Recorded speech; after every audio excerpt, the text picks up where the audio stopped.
He had a name, a target, and a silencer. Three things that had never failed him. Until tonight, when a woman with deep brown skin, doe eyes, and a laugh that could dismantle kingdoms walked past him in a hallway and stopped his entire world without knowing his name. Kong Min-ho, the ghost of Seoul's most feared crime syndicate, had been sent to end her life before sunrise. But standing this close, breathing the same air, feeling something crack open in his chest like a fault line beneath a city that thought itself untouchable, he understood, with cold and devastating certainty, that he could sooner cut out his own heart than raise a hand against her. The order was clear. The woman was a problem. But the real problem, the one no one saw coming, was what he felt the moment she looked at him. Welcome to Afrokorea TV. Please like, share, and subscribe. The night Kong Min-ho was supposed to end Aisha Mensah's life was a night she ruined him completely. He stood in the shadow of a marble pillar inside the Pinnacle Grand Hotel's atrium lobby, dressed in a charcoal suit that cost more than most men earned a year, watching her through eyes trained by a decade of precision and cold detachment. She was laughing. That was the first thing he registered. Not her face, not her figure, not the way the overhead lights caught the warmth of her dark skin like amber poured over mahogany. It was the laugh, full, unguarded, completely unaware that it was the most dangerous sound in the building. She sat at the administrative desk just beyond a glass partition, a temporary secretary filling in for a hotel executive. According to his handler, she had accidentally received encrypted files belonging to the John Syndicate, Min-ho's rivals and current employers of the man who'd given him this contract. She'd seen names, numbers, transfer codes. She was a liability, a loose thread. In the language of the underworld, she was already dead. Min-ho had never hesitated.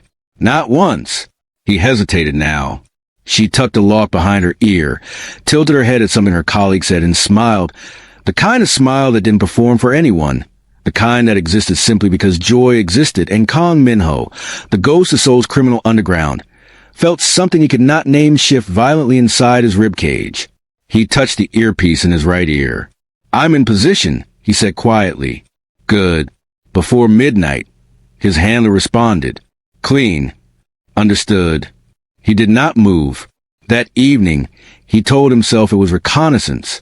He watched her leave the administrative desk at 8:47 p.m., collect her tote bag, brown leather, well-loved, pull on an oversized denim jacket over a pencil skirt, and exchange a warm goodbye with the night janitor by name.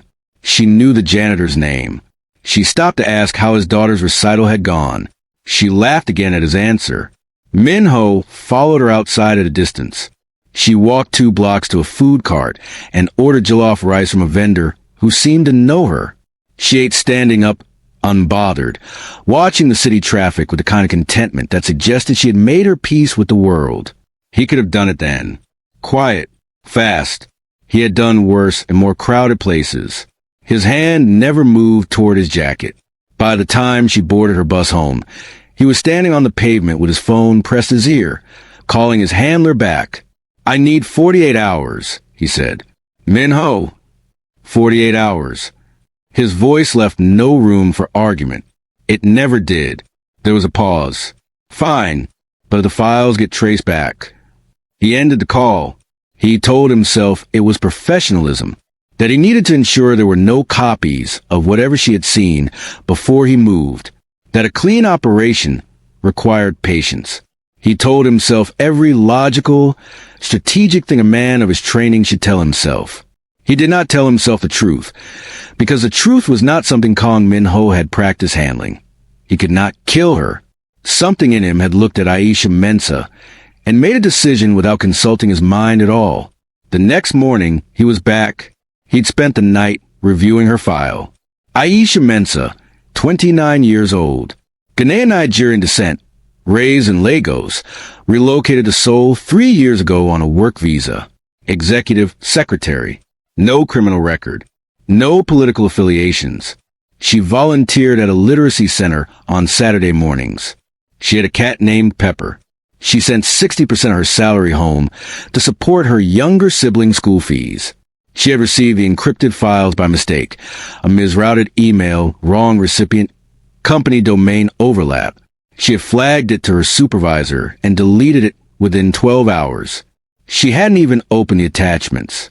Minho stared at that line in the report for a long time. She hadn't opened them. She wasn't a threat. She was a wrong address. And someone had ordered her death for a wrong address. He arrived at the hotel before she did and positioned himself at a table in the lobby cafe with a newspaper and an Americano watching the entrance.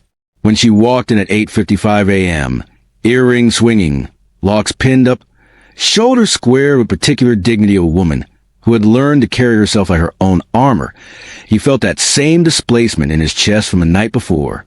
He was not a man who felt things that had been trained out of him before he turned 20.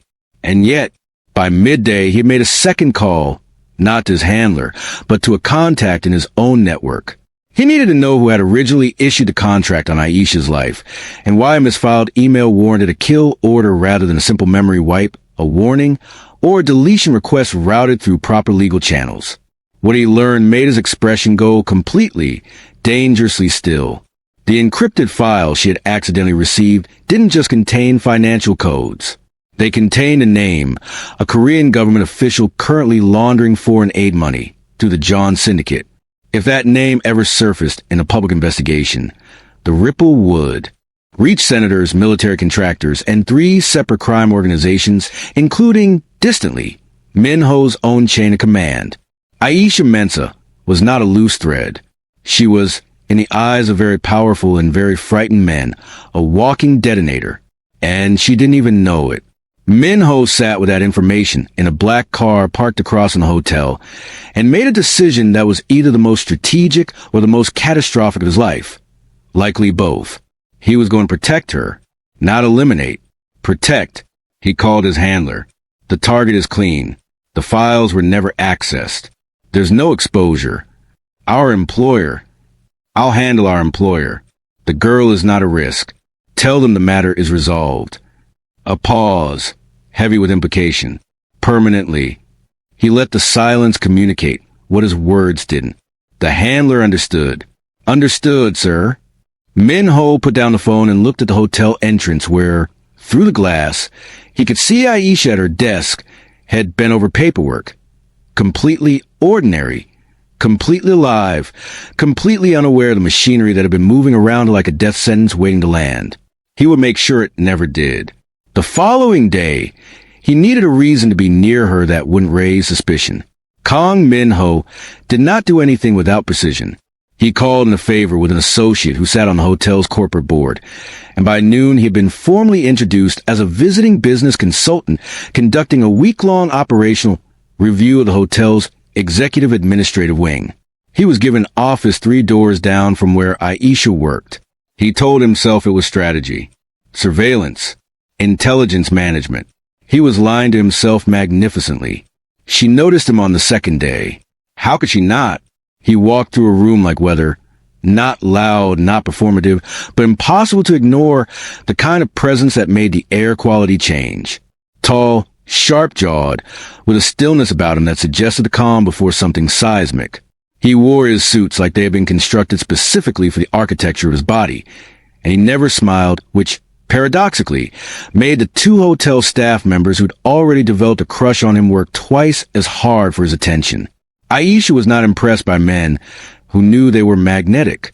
She'd met enough of them to recognize a particular brand of arrogance that wore silence as a costume. She brought him tea on the second afternoon because it was her job to manage refreshments for visiting consultants, not precisely on the open door. Entered when he looked up, set the tray down, and said, "Professionally, Americano and green tea, sir. Let us know if you need anything else." He stared at her for 2 full seconds before responding. "What's your name?" he asked. His Korean accented English was precise, unhurried. She blinked. "Aisha.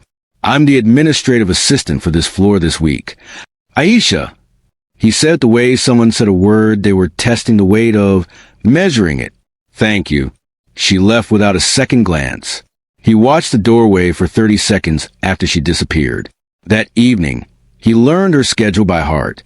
Not because he was still running surveillance. The threat assessment had shifted entirely, but because he found himself engineering small collisions. He arrived in the break room at exactly 5:15 p.m. when he knew she refilled her water bottle. He selected the elevator at a timing that coincided with hers. He did none of this consciously at first. By the third time it happened, he recognized it for what it was. He was drawn to her the way dangerous things were drawn to the only warmth in a cold place. 3 days into his fictitious consulting assignment, the collision that changed everything happened entirely by accident. Aisha was carrying a stack of files in the printer room. Too many. She misjudged the pile. It was the end of a long day. When a file sleeve split, papers cascaded, and she went down on one knee trying to catch them with the physics working entirely against her. Minho came around the corridor corner at that precise moment, assessed the situation in under a second, and was crouching beside her before she had fully processed the fall, gathering papers with efficient, careful hands. "I thank you, I've got it," she started. "You don't," he said, not unkindly, already res-tacking. She looked at him. Up close, he was even more unsettling. His eyes were very dark and very focused, and they were on the papers, not on her, which somehow made her more aware of him rather than less. "You don't have to." "I know." He straightened, stack organized, and held out to her. Their fingers touched during the handoff. Neither of them moved for one beat longer than the moment required. She pulled the files to her chest. "Thank you, Mr. Kong." "Minho." "Mr. Kong." She nodded, professional, and walked away. He stood in the corridor and realized his pulse was elevated. Kong Minho, who had stood in rooms with loaded weapons pointed at him and felt nothing, had an elevated pulse because a woman's fingers had briefly touched his. He was in serious, extraordinary trouble. The next morning, there was a cream-colored paper bag on Aisha's desk when she arrived. Inside, a container of the jollof rice from a food cart 2 blocks away, the same cart she visited every other evening, along with a printed note that simply read, "Eat lunch, not at your desk." No name, no indication. She looked around the floor. The consulting office door was already closed, a faint shadow moving beyond the frosted glass. She stared at the bag for a long time. Then she ate at her desk anyway, out of principle, but she finished every grain. That afternoon, Minho's handler appeared at the hotel. He didn't announce himself. He never did. He simply materialized in the consulting office and closed the door with a particular quietness of a man who carried bad news as a profession. "Director John wants confirmation," the handler said. His name was Park. 50s, silver-haired, with the face of a bureaucrat and the eyes of a man who had buried inconvenient things for 30 years. "He's asking questions about the target, whether it's actually been resolved." Minho did not look up from the documents on his desk. "I gave you my answer." "He wants documentation." "Documentation." Minho finally looked up. "Tell Director John that his documentation problem can be escalated to whatever level he chooses, and I will personally ensure that escalation ends his career before it ends mine." His voice was pleasant. His eyes were not. "I don't document what doesn't happen." Park held his gaze for 3 seconds, then nodded. "He won't let this sit long, Minho." "I know. Neither will I." He turned back to his desk. "Close the door on your way out." Alone, he pressed 2 fingers to the bridge of his nose and stared at the closed door. He had a week, maybe 2, before John's patience broke, and he sent someone else. Someone with less hesitation. Someone who wouldn't stand in a lobby with an undeployable silencer and a demolished resolve. He needed to move Aisha out of reach, but she couldn't know what she was being moved away from. Later that evening, he engineered the next collision deliberately. He went to the food cart. He knew she would be there. It was Tuesday. Her pattern was consistent. He ordered the same jollof rice from the same vendor, stood beside her at the condiment station, and when she looked up and registered him in the context of a food cart rather than a hotel corridor, something flickered across her face that wasn't entirely displeasure. "Following me?" she asked, voice dry. "I was told by someone to try the jollof rice," he said. "Who told you?" "No one you know." He paid the vendor, then nodded at the low concrete wall nearby where she usually perched. "May I?" She blinked. A hotel executive consultant in a $1,500 suit asking to eat street food beside her on a concrete wall. "It's a public wall, Mr. Kong." "Minho." "Mr. Kong," she repeated firmly and sat down. He sat beside her, and they ate in silence for 2 minutes, which was unusual, because silence with strangers was normally weaponized discomfort, and this was not that. This was simply quiet. "You left the bag on my desk," she said. Not a question. He didn't confirm or deny. He ate another forkful. "It was kind," she said, reluctantly, like the word cost or something. "Unnecessary, but kind. You work through lunch every day. You've been watching me work?" He looked at her sideways. "It's a small floor." She held his gaze, deciding something. Then she looked back at the traffic. "I'm behind on a filing system I inherited. The previous assistant left it like a crime scene. Is that why you stay late?" "Among other reasons." She paused. "Why are you really at this hotel, Mr. Kong? No offense, but you don't read like a consultant." The question was direct and perceptive, and he respected both qualities. "What I read like." She considered him with those steady dark eyes, unhurried, unintimidated, like someone who's used to making decisions that other people don't get a vote on. The accuracy of that landed somewhere in his sternum. "Perhaps." She gave a small, guarded smile. "Honesty. I can work with that." She stood, brushing off her skirt. "Good night, Mr. Kong." "Good night, Aisha." She walked away. He watched until she reached the bus stop, got on, disappeared. Then he remained on the concrete wall in his expensive suit, finishing his jollof rice and acknowledging, with full and unhelpful clarity, that he was falling. The following morning, he cleared his schedule. He made 4 calls. The first was to a private security firm he trusted absolutely. 3 operatives, discreet professional, with instructions to shadow Aisha at a distance and report any unusual contacts without engaging her. He was not going to tell her she was in danger. Not yet. Not until he had more control over the variables. The second call was to his own financial network. He began quietly restructuring a paper trail that would sever any documented connection between Aisha's name and the encrypted files she'd accidentally received. If the files were provably unaccessed and her name cleared from the John Syndicate's exposure list, the kill order would lose its legal. If that word could be applied, justification. The third call was to a lawyer in his network who specialized in making things disappear from the kinds of records that weren't supposed to exist. The fourth call he made from outside the hotel, alone, voice very low. "This is Minho," he said. "I need a meeting with Director John." 3 days later, he sat across from Director John in a private room above a Gangnam restaurant. Neutral enough territory for both men to pretend civility, private enough for the conversation they were actually having. John was 62, gray at the temples, with the groomed polish of old money and the moral architecture of a man who'd never once had to clean up after himself. He smiled at Minho across the table with the warmth of someone who had not yet received bad news, but sensed it was incoming. "You requested this meeting," John said. "The secretary," Minho said, "Aisha Mensa. The matter is closed." John's smile didn't move. "My people tell me they've seen her alive and well, going to work every morning. Because closed doesn't always mean what it used to mean." Minho kept his voice absolutely level. The files she received had been scrubbed from every system she touched. Her name is no longer on any traceable document. The exposure risk was 0 from the moment I reviewed.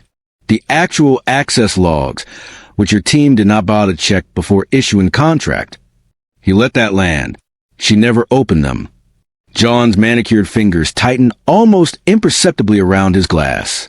"That's not. I am telling you what is." Minho leaned forward slightly, the way a very calm man does when he is the most dangerous thing in the room. "The girl is clean. The contract was issued on a misread. If you send anyone else near her, I will take that as a personal affront. And you know what I do with personal affronts." The table went very quiet. John was not an unintelligent man. He had survived 30 years in a game that ate smarter men than him because he could read a room. He read this one now.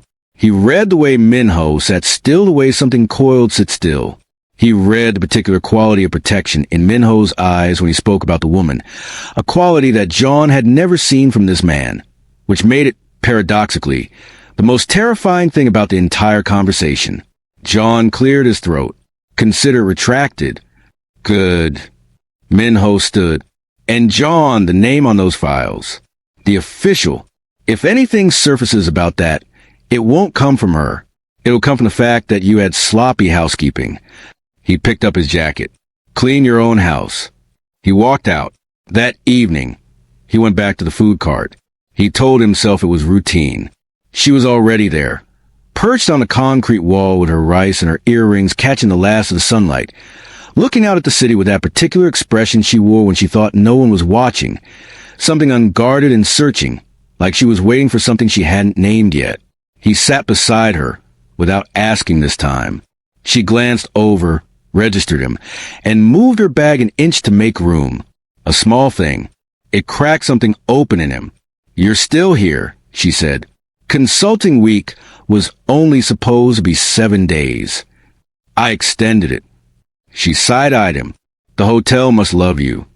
Hotels tend to accommodate people who pay. She laughed. That laugh, unguarded, unperformed, and his chest did something involuntary. You're very frank, she said. For a mystery man. You said you could work with honesty. She paused. Looked at him. I did say that. A beat. What are you actually doing at that hotel, Minho? It was the first time she'd used his given name. He was certain she didn't notice. He noticed. Making sure something is handled correctly, he said, which was true. Work thing. Personal. She searched his face. He was practiced at being unreadable but found, uncharacteristically, that he did not particularly want to be unreadable to her.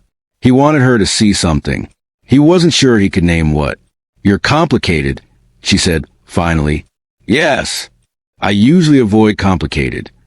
I know. She frowned slightly. How would you know that? He said nothing. She let it go, the way perceptive people do when an answer is there, but they're not yet ready for what it might be. They finished their food. The city hummed around them. He walked her to the bus stop, not asking to, simply walking at her pace, and she let him. And when her bus came, she boarded without looking back, but he saw, because he was trained to see, the smallest smile at the corner of her mouth. The following week was a careful, excruciating education in wanting something he was not built for. He was not built for this. He knew that. He'd known it since he was 19 and made the first choice that closed the door on ordinary life. Men like him didn't have women like Aisha, honest, warm, entirely uncorrupted, sitting in their orbit. Men like him had associates, arrangements, professional courtesies, and clean exits. And yet every morning he arrived at the hotel before she did. Every afternoon he manufactured a reason to cross her path. He brought her coffee twice, and she raised an eyebrow both times but accepted it. He fixed the jam printer on her floor, without explaining how he knew it was jammed. He left a book on her desk, a novel she'd mentioned in passing, having never found time to read, and said nothing about it. She started leaving the door between their offices slightly open. Neither of them commented on it. The day the threat returned, Minho almost missed it. He had been in a meeting off-site when one of the security operatives texted a photo, a man in a gray jacket photographing the hotel entrance from across the street. The man was not registered to any of Minho's known networks, which meant he was independent, a freelancer, which meant John had hedged. Minho was out of the meeting in 40 seconds and in a car in 50. He arrived at the hotel to find Aisha at her desk, as usual, completely ordinary, and the gray-jacketed man gone. His operative confirmed the man had not entered the building, had photographed for 12 minutes, then left. Reconnaissance. The game was still running. He stood in the corridor for a moment and made a new decision. He knocked on the open door. She looked up. Do you have plans this evening? He asked. She blinked. Why? I'd like to take you to dinner. The silence was about 4 seconds long, which told him several things about her internal conflict. Mr. Kong. Minho. Minho. She set down her pen. You're a guest at this hotel. I'm a temp employee. That's a blurred line I'm not really interested in. I'm no longer a hotel guest after today, he said. I've checked out, and you finish your contract at the end of this week. He held her gaze steadily. So, as of this evening, I'm simply a man asking a woman to dinner. Nothing blurred. She looked at him for a long moment. The searching look, the one she wore when she was deciding whether to trust something. "One dinner," she said. "One dinner," he agreed. The corner of his mouth moved. Not quite a smile, but the architecture of one. That evening, he chose a restaurant that was private without being ostentatious, where the lighting was warm and the service was invisible in a way only excellent service managed. He was already there when she arrived, having changed into something dark and unremarkable that still, on his frame, looked deliberately constructed. She walked in wearing a deep burgundy wrap dress with gold earrings, locks half up, shoulders back, composed. And then she spotted him standing to receive her, and something moved through her expression that she quickly smoothed over. He clocked it. He clocked everything. "You clean up all right," she said, sitting across from him. "You look beautiful," he said simply, without performance. She opened the menu to avoid responding. "You pick places like this for business dinners?" "I don't bring business here." She looked over the top of the menu. "Then what kind of dinner is this?" "The honest kind," he said. She set the menu down. "Okay, honest. Who are you, really?" He considered the question. What he was allowed to say, what she needed to know, where the truth met the version of himself he was willing to be in this warm, quiet room with her across from him. "I'm someone who has spent a very long time doing things that required not feeling anything," he said. "And recently I've had considerable difficulty maintaining that." She studied him. "Because of what?" He looked at her directly. "You know why." The words landed between them like something fragile and irreversible. She didn't deflect. She held the eye contact with the steadiness he'd come to recognize as her most characteristic quality. The refusal to look away from a truth just because it was inconvenient. "I'm not easy," she said quietly. "I know. I have walls. I've noticed. And I don't trust easily. Especially not men who arrive from nowhere and pay too much attention without explaining themselves. That's a fair inventory." He turned his water glass once. "I'd like to earn the trust. If you let me try." She looked at him for a long time. Then she picked up her menu. "Order me the lamb," she said. "And tell me something true about yourself. Something that costs you." His expression shifted. Something almost human moved through it. He ordered the lamb. And then, quietly, carefully, he told her one real thing, that he had grown up without softness, that he had been trained from adolescence by men who saw warmth as a liability, and that the only thing he'd learned to protect was power, because power was the only thing that had ever kept him safe.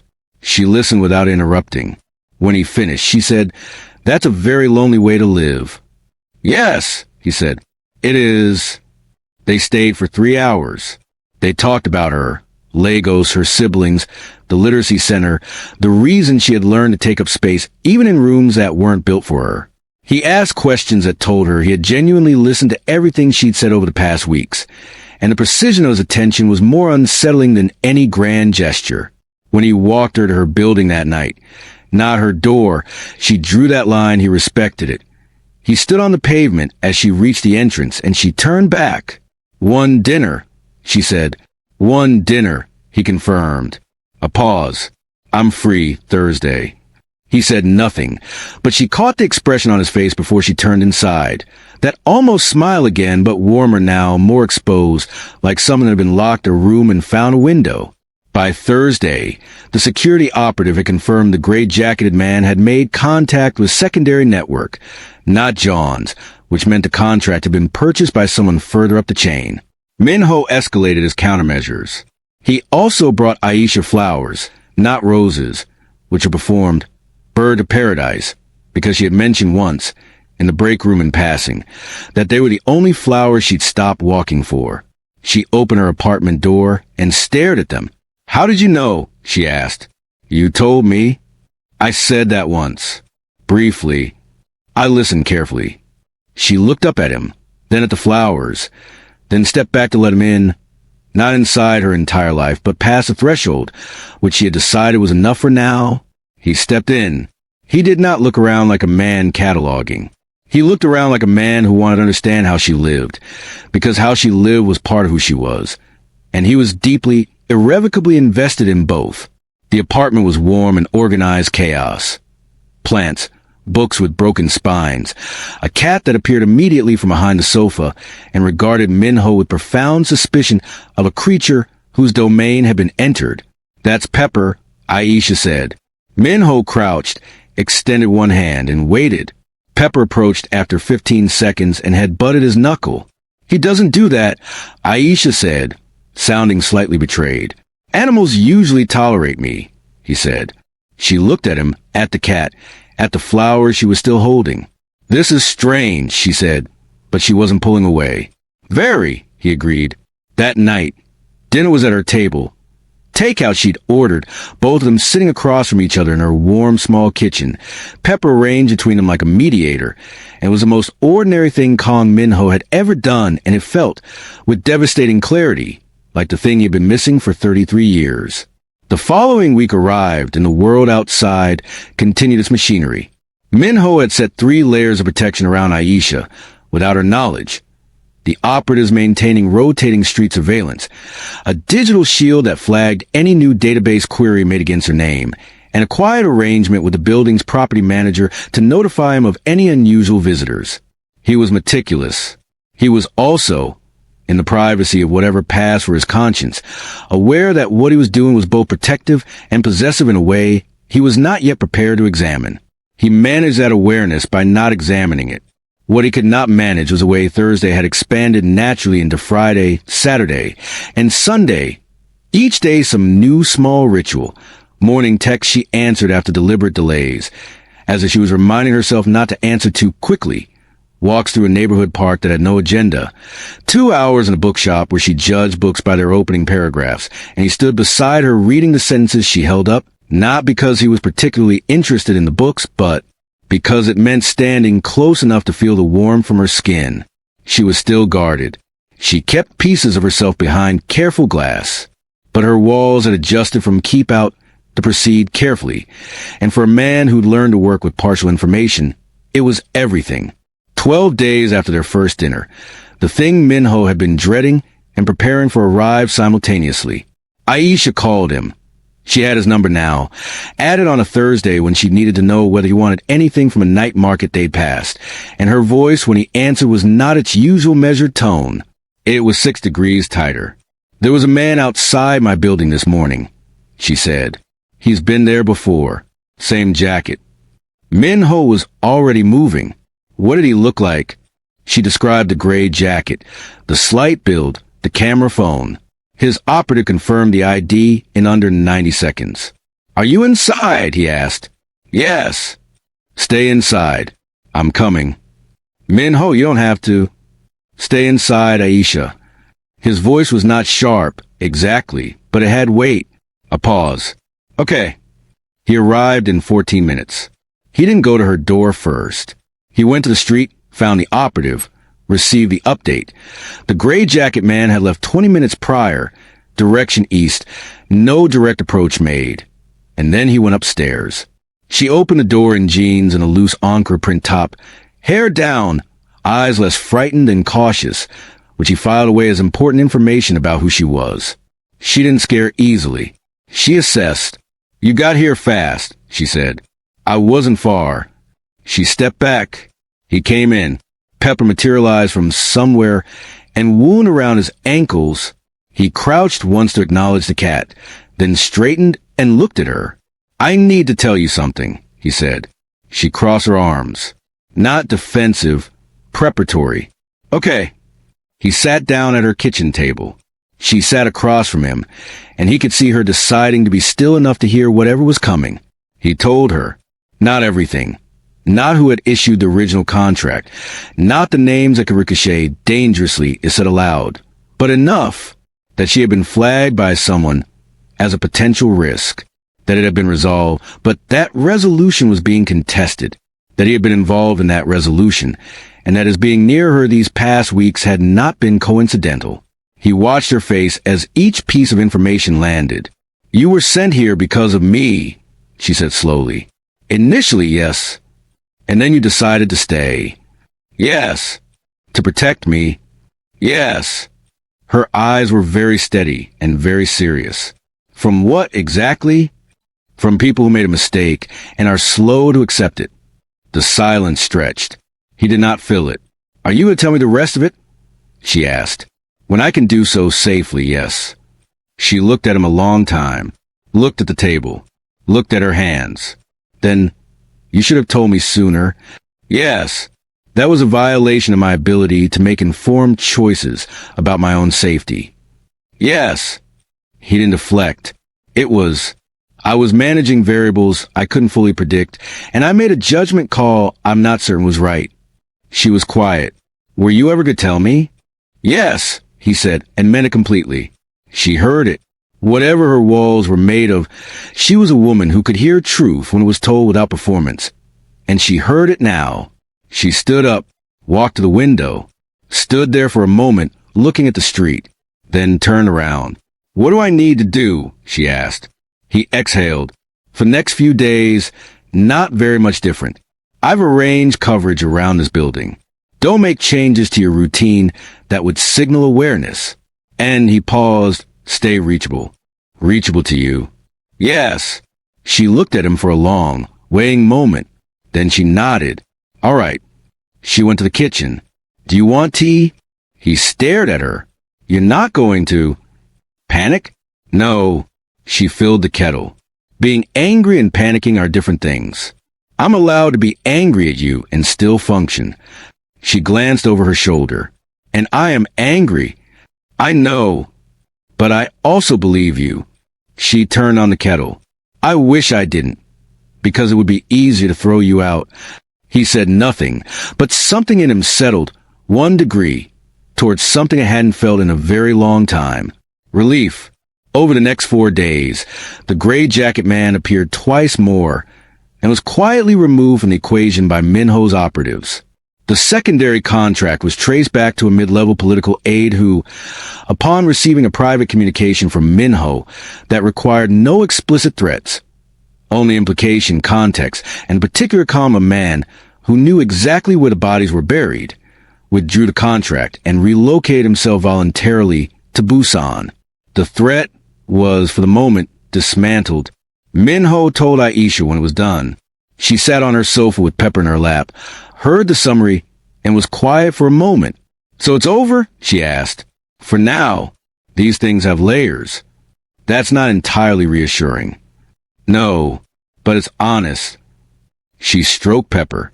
You're very good at navigating things I don't want to think about. It's what I'm trained for. What exactly are you, Minho? Give me a real answer this time. He sat across from her, elbows on his knees, looking at her directly. I manage things that official channels can't or won't. For people with sufficient resources and sufficient problems.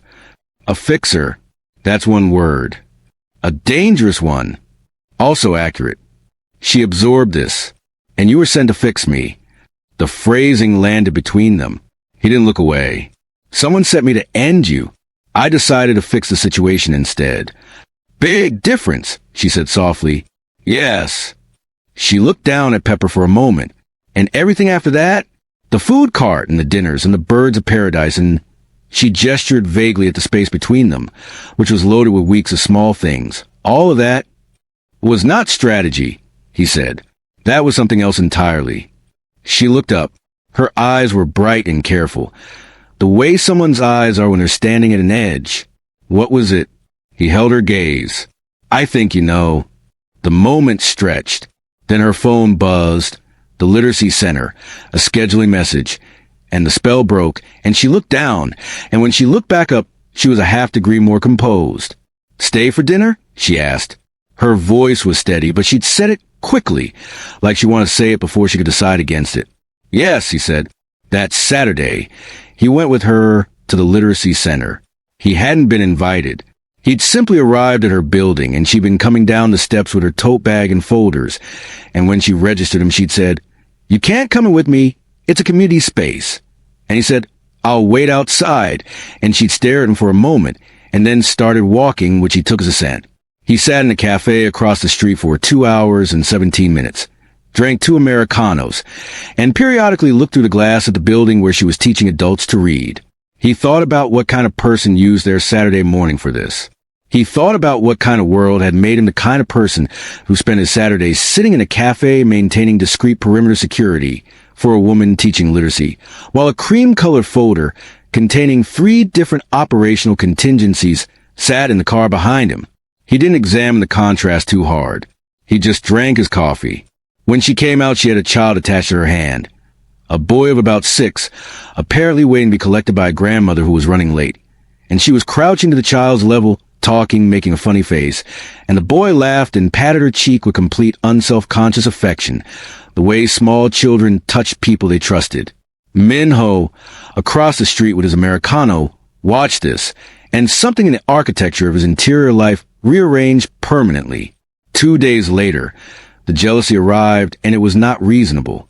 It was a man named Daniel, a colleague of Aisha's from a previous job, handsome in an unchallenging way, who appeared at the hotel when she was finalizing her last day of her temp contract. He was tall, Lego spread, with easy charm and the particular confidence of a man accustomed to Aisha finding him attractive. Min-ho was in the lobby when Daniel arrived. He had no legitimate reason to be in the lobby. He was simply there. He observed Daniel approach Aisha's desk, observed the warmth of her greeting. Friendly, not warm, but the distinction was not the kind visible to a man who was not trained in observing the difference. Observed Daniel lean against her desk in a way that occupied her space. Observed him say something that made her smile. Min-ho's expression did not change. He walked to the lobby cafe, ordered an Americano, sat where he had a direct line of sight through the glass partition. Daniel stayed for 20 minutes. He gave Aisha a card, pointed at his own number with a grin that was charming even from a distance. And Aisha shook her head but took the card, which was worse, somehow, than if she hadn't. Daniel left. Aisha looked up and somehow, across the lobby, through a glass partition, found Min-ho at his table. Their eyes met for a full 3 seconds. She looked away first. He drank his Americano. That evening, he was standing outside the hotel waiting for her when she came out, and she took one look at his face and said, "Don't." I didn't say anything. "You're doing it anyway." She started walking. He fell into step. "His name is Daniel. He's an old colleague. He's harmless." I didn't ask. "You were thinking it loudly." He was quiet for exactly half a block. "Then, you kept his card." She stopped walking and turned to look at him, arms folded, expression clear and unimpressed. "Yes, I did, because I'm an adult woman and my contacts are my business and you are not." She paused, and this was a moment, and they both felt it. The space where a word should go. "You don't have jurisdiction over my contacts, Min-ho." He looked at her. The evening traffic moved around them. A streetlight caught the gold of her earrings. He wanted to say several things he had not yet earned the right to say. "No," he said, "I don't." She searched his face. "Then why does it look like you're considering jurisdiction anyway?" "Because," he stopped, started again. "Because when I saw him at your desk, I felt something I'm not accustomed to feeling, and I don't have a civilized way to handle it yet."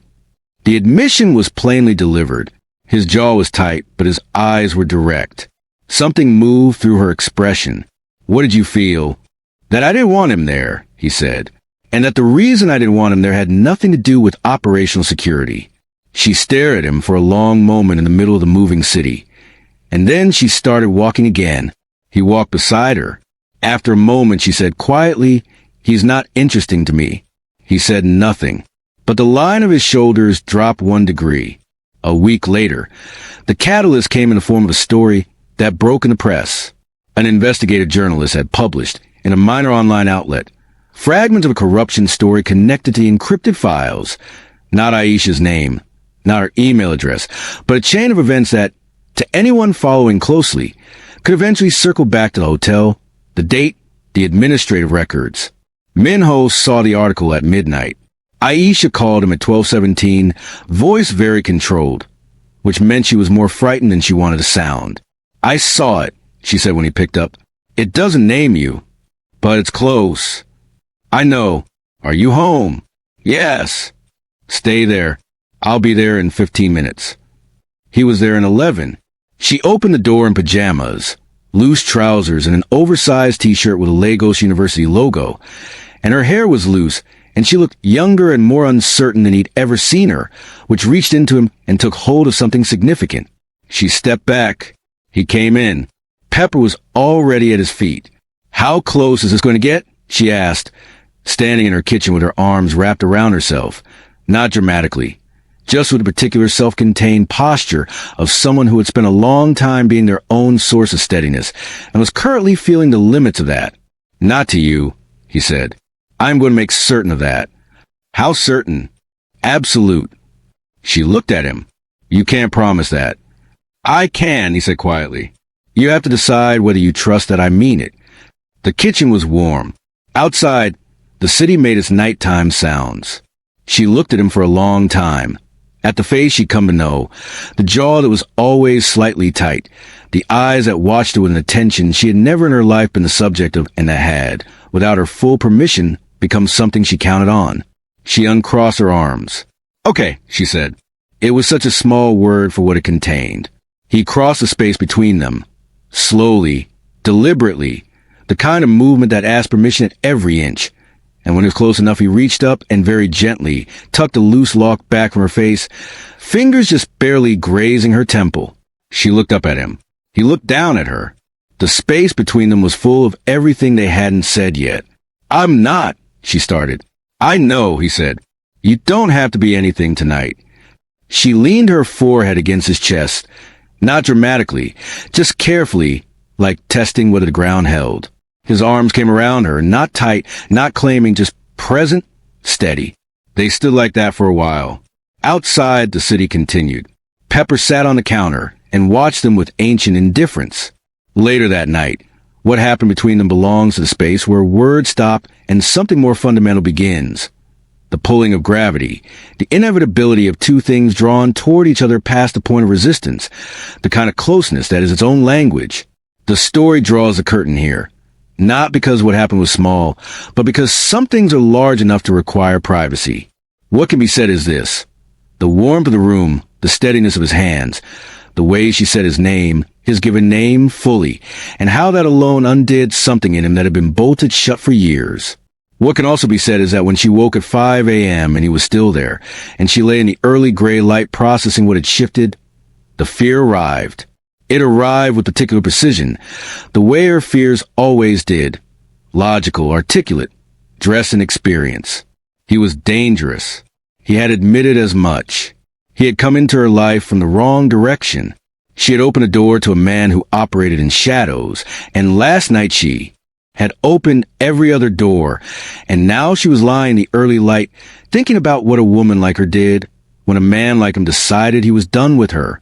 She thought about the ease with which he managed things. Disappeared threats. Cleared records. What happened when she became inconvenient? When the protection was no longer interesting? She had siblings to support, a life she'd built with a specific architecture of someone who'd learned not to depend on anyone who could leave. She got up very quietly. She dressed. She wrote nothing. She walked to her sister's place 2 neighborhoods over, which was where she went when she needed to think inside safe walls. He noticed at 6:47 a.m. when he reached for her and found cold sheets. He sat up, assessed the room. Her coat was gone. Her bag. Her phone, he confirmed by calling it, went to voicemail. He sat on the edge of her bed for 90 seconds, which was 9 times longer than he would normally spend processing a variable. Then he stood up, dressed, and began the process of finding her. It took him 4 hours because she had not used her phone, which meant she was somewhere she felt safe. He cross-referenced her known contacts, her family relationships, the names she'd mentioned in their months of accumulated conversation. Her sister, Abina, 32, nurse, apartment in Yongdongpo, appeared in his assessment. He was outside the building by 11 a.m. He texted her, "I know you're with your sister. I'm outside. I'm not leaving." 30 seconds. A minute. 5 minutes. The front door of the building opened and she came out in her previous day's clothing, locks loose, arms folded, and she looked at him across the pavement with the kind of expression that holds everything at once. Fear, defiance, longing, exhaustion, and said nothing. He walked toward her, stopped close enough that she'd have to tilt her chin slightly to hold his eyes. She did. "You left," he said. "I needed to think." What did you think about? She was quiet a moment. About what happens after? After, he repeated. Men like you, she started. There's no category, he said. There's only me, and I'm standing here. Her jaw was tight. You could leave. Any day. That's the thing about people who make things disappear. They can make themselves disappear too. He looked at her for a long moment. Then he reached into his jacket pocket and held out something small and flat. She looked down. It was a key. Her building, her apartment. A copy. She registered. A duplicate of hers. I had it made 2 weeks ago, he said. Not to use without permission. Because I wanted to have it. His voice was very quiet. I wanted something that meant I could get to you. She looked at the key. Looked at his face. That's not exactly a declaration, she said, but her voice was unsteady. I'm not practiced at declarations. He kept the key extended. I'm practiced at showing up, at making things safe, at not leaving. He paused. Let me show you that instead. She reached out and took the key. Then she looked up at him. You are so complicated. Yes, he agreed. Are you going to come back with me? She looked at her sister's building. Looked at him. The city was doing its midday things around them, indifferent and continuous. One condition, she said. Name it. No more managing things about my life without telling me. Whatever you know, however dangerous it sounds. You tell me. Agreed. I mean it. I know you mean it. He held her gaze. I do too. She tucked the key into her pocket. Let's go, she said. The weeks that followed were not quiet. Nothing about his life was quiet, but they were honest, which was new. She knew more than before. He told her in measured pieces, sitting at her kitchen table with tea between them, about the shape of his work, the architecture of the world he moved in, the reason the past months had been dangerous and what it had taken to dismantle that danger. She listened with the same steadiness she brought to everything, not unafraid, but choosing to hold a fear without being held by it. In return, she gave him access to pieces of herself she hadn't given anyone. The years she'd spent almost entirely alone when she first moved to Seoul, learning the city by walking it until her feet hurt. The brother she worried about who was making choices back home that scared her. The way she still felt, in rooms full of people, like a woman who'd arrived from somewhere that didn't translate. He listened with an attention that was not polite.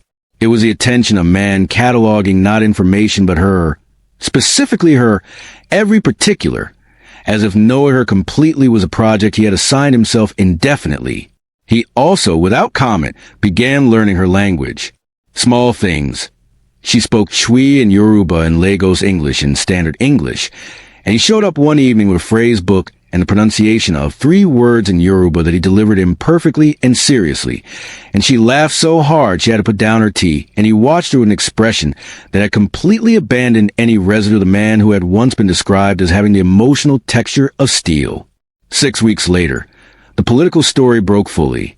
A senior investigative team published a comprehensive exposé, none of it traceable to Aisha, all of it sourced through channels Minho had specifically engineered. Because if the story was going to come out anyway, it would come out through a path that didn't lead anywhere near her. The official name of the files resigned within 48 hours. Director John's network collapsed inward under the pressure of sudden scrutiny. 2 men who'd been part of the chain that issued Aisha's original contract were arrested on unrelated charges that were not, from Minho's perspective, entirely unrelated. The threat was over. Completely, finally, structurally over. He told her that evening. They were at her kitchen table, and she listened to the summary, and when he finished, she was quiet for a moment. It's done, she said. Yes. And you? What about me? She looked at him carefully. You said you were sent here initially for a contract. The contract is gone. The case is closed. What does that mean for you? He understood what she was asking. I'm not going anywhere, Aisha. Because of duty? Because I'm an ongoing. Because I don't want to. He said it plainly, as he said most true things. Is that sufficient? She looked at him. It depends. On what? On what you want this to be. He reached across the table, very slowly, with the particular deliberateness of a man who had thought carefully about every inch of this moment. He took her hand, turned it over, pressed his thumb against her palm. "Something real," he said. "That's what I want." She looked at their hands, looked at his face. "You're going to be terrible at it," she said, but her voice was soft. "Very likely." His thumb traced a small arc. "I intend to work at it." She turned her hand so her fingers interlaced with his. "Okay," she said. 3 months later, he took her to Seoul. Not for work.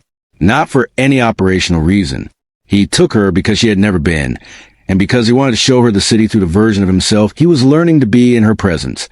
The version that stopped at street food carts without calculating exit routes, that laughed at things that were actually funny, that walked at her pace rather than a tactical one. They walked through Bukshin village as the light went amber. He translated signs she couldn't read, and she taught him 3 more Yoruba words, none of which he got right. They ate tegbaki from a paper cup at a pojangmaka, and she said it was, and she meant this, the most interesting thing she'd tasted in years. He watched her say this with the expression she had come to recognize as his version of happiness. Not bright, not demonstrative, but present, entirely, in a way he hadn't been with anyone before her. "Your city is beautiful," she said, looking out at the old rooftops. "Yes," he said, looking at her. She caught the redirection and shook her head. "You're terrible at subtle. I've been told."